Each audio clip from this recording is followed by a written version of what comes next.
Lepas makan sahur, mata ni sudah berat. Macam nak lelap je. Tapi tunggu. Jangan tidur dulu. Korang tahu tak? Actually, tidur lepas makan atau bersahur itu agak berbahaya to our body. Bila kita terus baring, kita akan acid reflux which can cause heartburn dan dalam masa jangka panjang, you might even get GERD. Peliknya. Macam mana nak puasa? And also, korang might have some difficulties untuk membuang air besar.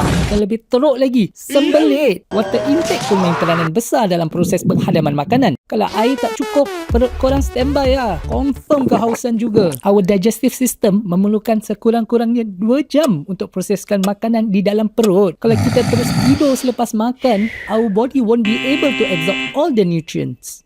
Maybe that's why kita lemau je di siang hari time puasa. Makanan kita undigested properly. Tapi kalau betul-betul ngantuk, cuba try tidur begini. Your sleeping position mesti diubah to a half sitting position untuk mengelakkan makanan di dalam perut naik semula. So, siapa tim tidur balik lepas sahur? Cepat confess di ruang komen. I hope you guys are doing well this Ramadan. Ibadah dan amal kasih up lah sikit. If you like all things Melayu, jangan lupa untuk follow, like and share OMG XBH.